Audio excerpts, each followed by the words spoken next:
Natalie with Champion of Coins Tarot. I hope that you all are doing very well today. I am here to finally do the mid-year tarot tag. This was started by Spirited Stardust, inspired by a similar tag on BookTube, and it is basically a look back on the year 2023 so far in regards to our tarot practice.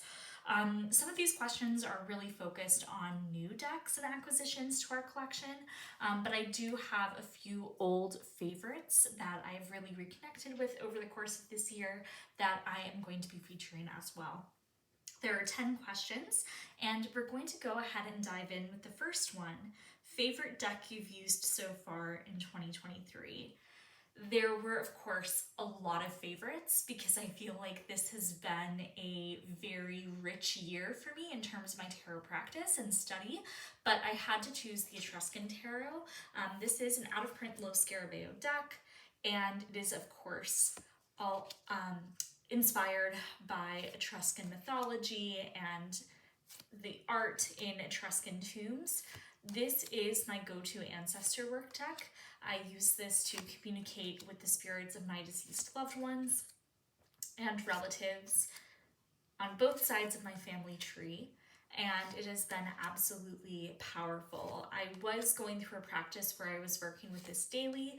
I have kind of backed off a little bit from that this summer, but whenever I do still reach for it, the messages just feel so very powerful and very pertinent, and it feels like the voices of those loved ones are really coming through, even though this is, of course, artwork that is quite ancient.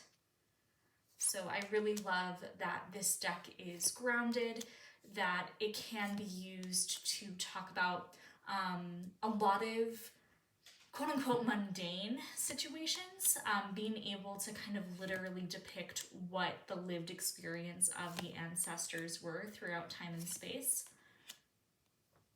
It's really fantastic, and I do have a full walkthrough and review video of this deck that I will leave linked down below if you would like to see more information about the deck, about the history of its creation, and also about the spreads that it comes with that are really pivotal for mediumship and for ancestral work.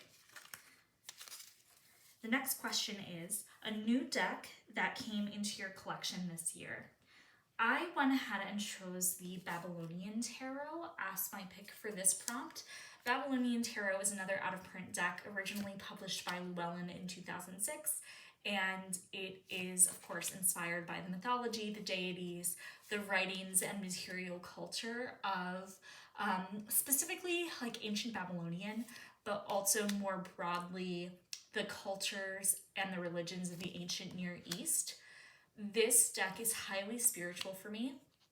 I have been working with it kind of on a monthly basis to set the tone and to set the spiritual focus of what I have been working on in my personal kind of journaling and reflections over the course of the year.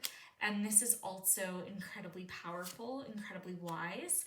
This also is strangely predictive. This deck has definitely foretold various synchronicities on my spiritual path this year, and it's kind of like going back and looking at those journal entries. So much of my life makes more sense with that perspective of hindsight. So it's very interesting, and this also has really inspired me to continue pursuing my study of ancient Mesopotamian religions and to just dive deeper into biblical text, to dive deeper into the Enuma Elish and the Epic of Gilgamesh, the Descent of Inanna, all of these myths that have played such a massive role in shaping our collective unconsciousness in the West. So I'm absolutely delighted that I found a copy of this deck and that it came into my collection this year. Question 3, most anticipated deck that was released this year. For me, that's definitely the Spirit Keepers Tarot. My copy came in at the very end of July, and I also opted to get a full color print version of both the Book of Maps, which is the massive guidebook for the text, and also to get the full color workbook. And that has been really, really great. Annabelle Wen is just someone who is so knowledgeable about not only tarot, but about world mythology, about occult symbolism. She really blends Western mystery tradition with the I Ching and with different shamanic traditions within Asian cultures. And it's really, really fascinating to work with. I like how clear all of the prompts in the guidebook are. It makes this deck feel much more accessible to me. Having that roadmap, having a clear system of how to work with this deck, having clear meditations and journal prompts to reflect on with it. It really just enhances the experience, and even though there is a lot of symbolism, every single card is packed full of meaning and intention in just every single symbolic aspect.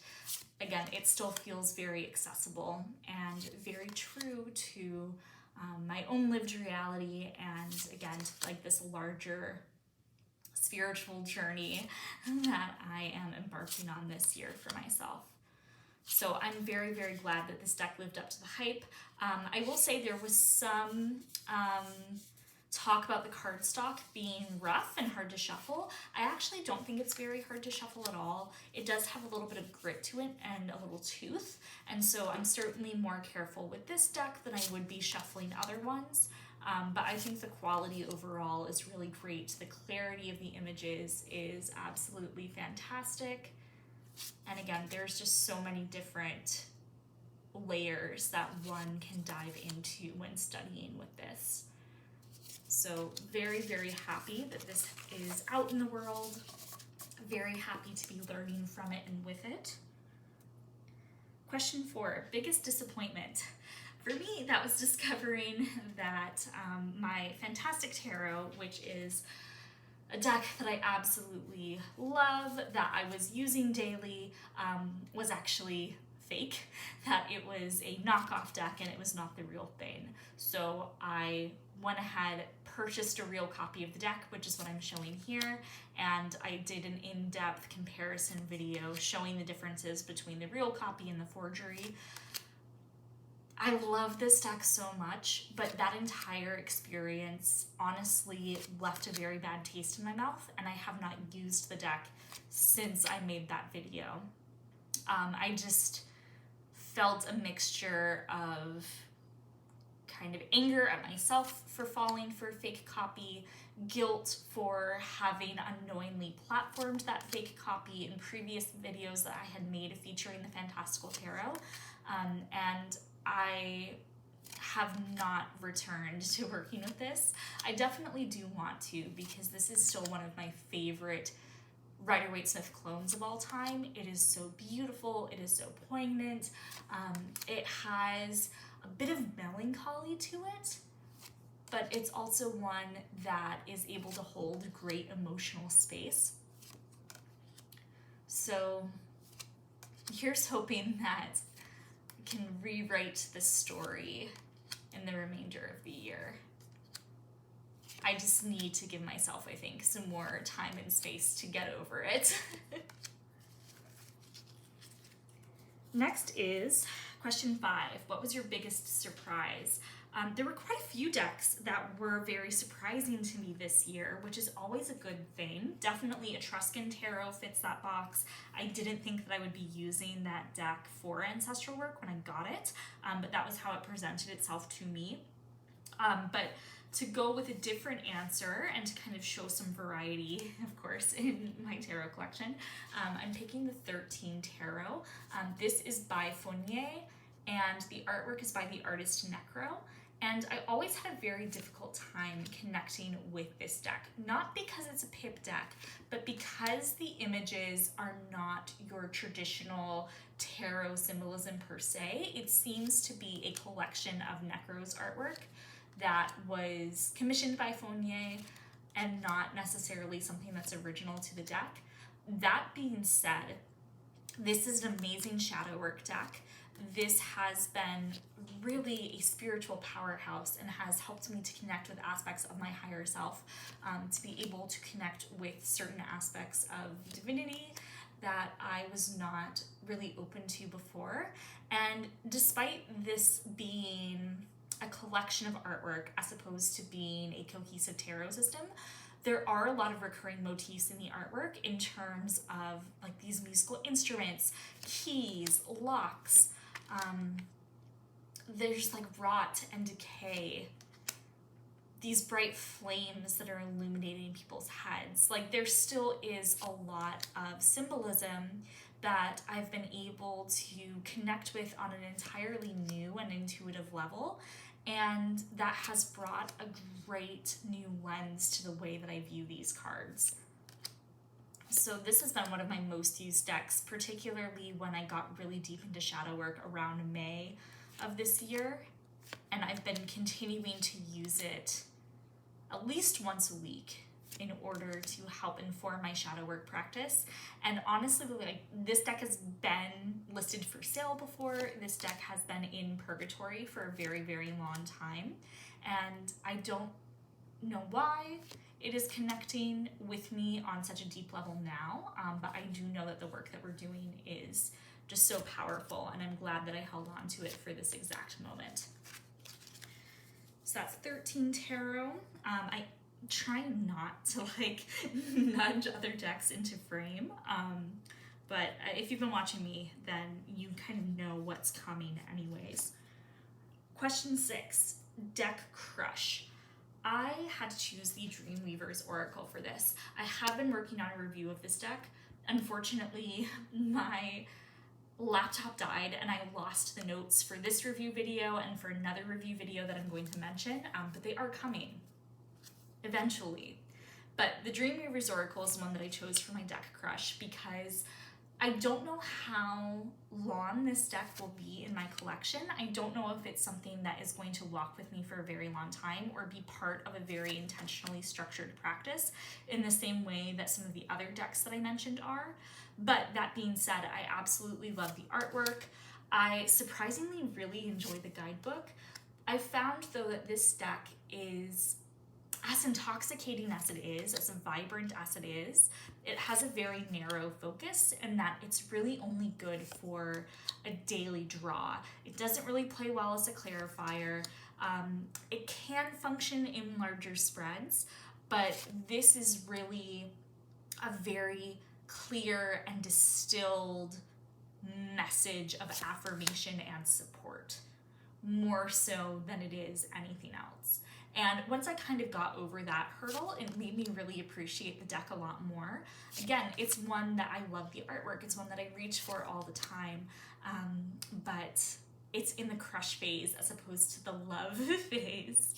And this, similar to the Babylonian Tarot, actually really sparked my interest about researching Colette Baron-Reid herself and about researching some of the theological themes that she presents in the deck around the law of attraction, the law of praise, this idea of co-creation, and comparing that to kind of actual religious studies texts about the formation of the transcendentalist and New Thought movement that those concepts grew out of, about process theology and process philosophy.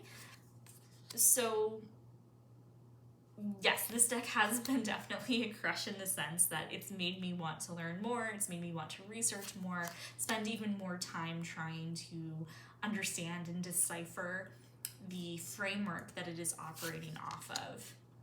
And so that has been very rewarding, and the review is coming. I swear, this has just been a weird summer. Next one is Deck That Made You Cry. This is a deck that I got last year and that I've really, really been bonding with more recently. It is the I Am One Tarot. This deck is very unique. It definitely is based off of the traditional Thoth structure, but it goes into a very different direction in terms of the major arcana. The goal of this deck is to master the practice of self-integration and to be able to embody all of these archetypes within yourself in a healthy way. It has kind of its own unique system and approach. Each card has an affirmation that is written on it. The suit names have been changed. It's very elemental, and it's very much focused on energy and movement, and is profoundly emotional. And this deck has definitely brought me to tears. It has very lovingly taken the veil off of some shadow that I have been trying to journal through. It just really like got to the heart of it, and it got to me emotionally, and it made me cry. And I'm still continuing to use it. I found that this has actually been very helpful for me in terms of another practice that I've been doing this year. I am taking Joanna DeVoe's Story Plexus workshop this summer, in which we are examining the stories of our lives and examining our core values and consciously rewriting them, which has been just such an incredible process. And this deck is the one that I've been using to support me in my practice around the workshop, completing all of the different modules, answering some of the tough questions about who I am, and again, like lovingly holding myself while addressing some of the more sticky aspects of my life story and my own actions. So really loving this deck. This is one that I do plan to maybe do a full review on in the future, because it has a very particular system to it and a lot of additional information that the author has published on her website, in addition to what the Little White Book kind of provides. So yes, very, very emotional and powerful. Question 8, deck that made you happy. So this is the one that was peeking out earlier. It's the Russian Tarot of St. Petersburg. A very lovely subscriber gifted me this deck. I had the Russian Tarot of St. Petersburg previously, and I gave it away, and now it's back, and it has been just such a joy to reconnect with. It makes me so happy every time that I work with it. And I also find that this deck has a very direct but a very kind of loving, fatherly energy to it. And so that makes me happy too, because I always walk away from readings with this deck feeling a sense of empowerment, feeling like I know what to do next, what the right next step is. And a review video of this one is coming. I lost my notes for it, just like with the Dreamweaver's Oracle, but this is like priority number 1.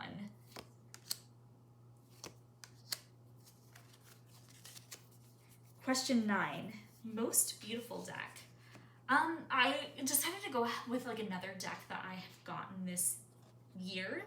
This is the Mythical Goddess Tarot.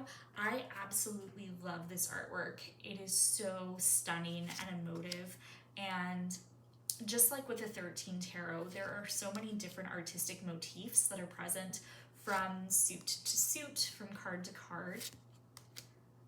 And this deck on a whole is just so absolutely loving and empowering. And if the Russian Tarot of St. Petersburg is definitely that more kind of masculine aspect, this of course is the feminine aspect.